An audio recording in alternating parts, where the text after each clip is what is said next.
As paredes são componentes muito importantes para a maioria das construções. E a pergunta de hoje é: você sabe qual o melhor tipo de parede para a sua?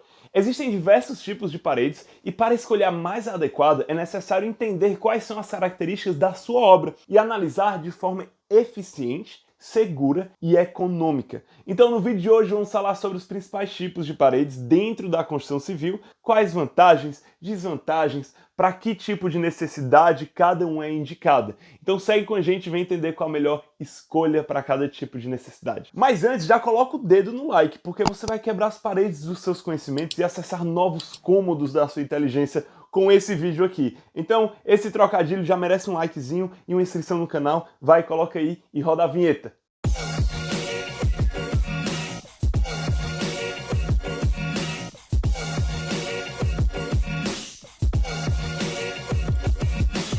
As paredes possuem funções de dividir, organizar, proteger a parte interna das edificações contra variações temporais ou outros agentes agressivos, e também ajuda no isolamento térmico e acústico. Elas precisam ser duráveis e funcionais. E o primeiro tipo de paredes que vamos tratar aqui é a conhecida alvenaria de vedação, que é o tipo composto por tijolos cerâmicos ou blocos de concreto comum. Essas paredes não possuem funções estruturais, elas são usadas para fazer a separação dos ambientes porque suportam apenas o seu peso próprio. Como normalmente as construções que utilizam esse tipo de alvenaria são sustentadas por pilares, por vigas, é possível diversas variações no projeto arquitetônico e é possível obter grandes vãos, às vezes quando se utiliza uma proteção ou quando o calculista consegue aumentar ali o vão do concreto armado, ou mesmo remover uma parede para ampliar determinado ambiente, mudar o layout, já que ela não tem nenhuma função estrutural. E além disso, a execução ela é muito simples, o que gera uma economia. A espessura e o peso próprio são razoáveis, ou seja, não tomam muito espaço dos ambientes e não gera uma carga muito grande na estrutura. O material ele é incombustível e atende à necessidade de proteção contra o fogo e possui um isolamento térmico e acústico condizentes com os requisitos exigidos. Aqui no Brasil, esse tipo de parede geralmente é revestido com o nosso querido conhecido reboco, que é composto por chapisco, o embolso e o reboco, né? Aquela camadazinha de argamassa que a gente coloca. O chapisco é a primeira camada, fica em contato direto com a alvenaria e seu objetivo é criar uma camadinha fina e áspera para ajudar a dar mais aderência nas camadas seguintes. Porque se o embolso fosse direto na alvenaria e não tivesse chapisco, ele ia não ter a aderência necessária. O embolso ele vem logo depois, que é uma camada que vai regularizar e prepara a superfície para receber o reboco, que vai deixar lisinho, que pode botar depois um revestimento cerâmico, depois da camada de reboco. E se você quiser, no reboco, que é a camada de acabamento desse revestimento, ele deixando lisinho, pode aplicar a pintura, ou qualquer revestimento que você quiser, enfim. Agora vamos para o nosso segundo tipo de parede, que são as paredes de alvenaria estrutural. E esse tipo de parede tem uma função muito além de separar os ambientes, o nome já fala.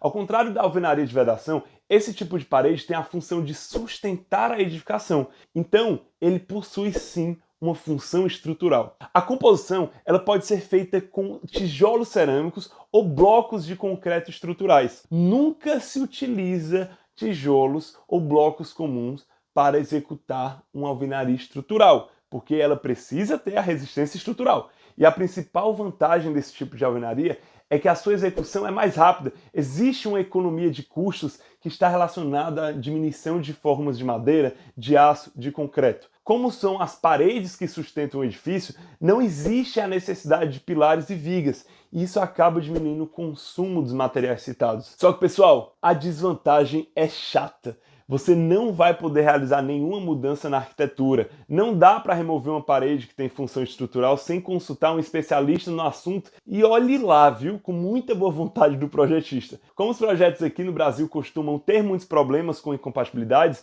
é outra dificuldade, porque qualquer mudança no projeto precisa ser analisada estruturalmente. Então, tem uma desvantagem bem grande aí para a parede estrutural. O terceiro tipo de paredes é o drywall, que é um sistema de vedação muito comum. Ele é utilizado tanto em ambientes residenciais como nos comerciais. O mais importante desse tipo de parede é que precisa ser usada somente para paredes internas e sem muito contato com umidade. E o drywall ele é composto por placas de gesso revestidos com 2 lâminas de cartão duplex para dar mais resistência mecânica. Como o gesso é um material sensível à umidade, o seu uso é limitado aos ambientes internos e com baixa umidade. Por isso chama drywall, em inglês, seco, parede seca. Então não pode ter contato com umidade. Esse método é considerado um método de construção seca. Então a instalação é rápida, é mais sustentável, gerando menos resíduos, não utiliza água. Agora vamos para outro tipo de parede, que são as placas cimentícias. E esse sistema é bastante parecido com o drywall.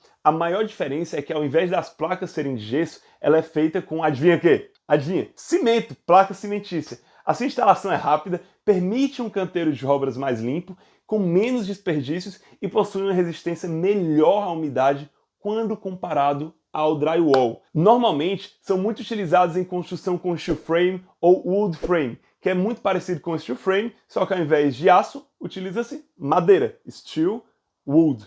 Enfim, se você ainda não sabe como funciona o steel frame, quer entender mais, nós temos um vídeo aqui no canal que fala sobre esse assunto e o link vai estar na descrição do vídeo, tá bem? Os próximos 2 tipos de paredes que eu quero falar nesse vídeo são muito comuns em ambientes corporativos. Quando você vai a algum escritório, o escritório de alguma consultora, alguma empresa, o primeiro tipo são divisórias de vidro, que dá um visual elegante para o ambiente, costuma dar aquela sensação de amplitude, costuma ser composta aí por um vidro duplo, com uma estrutura mista em aço e alumínio, que vai segurar o vidro, né? Que vai estabilizar o vidro. O outro tipo é o que a gente chama de divisória naval, que é muito conhecido em escritórios e empresas de modo geral. A diferença é que eles são flexíveis para adaptar o layout do ambiente da melhor maneira possível. Além disso, elas têm uma espessura bem fina, permitindo uma área maior para os ambientes em que são usados. Se a instalação é bem rápida, você tira, coloca. Para escritórios que mudam sempre de layout, é bem recomendado. Então é isso, se você gostou do vídeo, clique em gostei, se inscreve no canal para você receber novos conteúdos desse estilo, que é muito importante a sua colaboração nesse canal para a gente continuar crescendo. Já estamos batendo aqui em breve 20 mil inscritos, então se inscreve no canal para a gente bater e até o final do ano chegar em um número cada vez maior. Fechado? Então é isso, eu te vejo no próximo vídeo, até mais, tchau!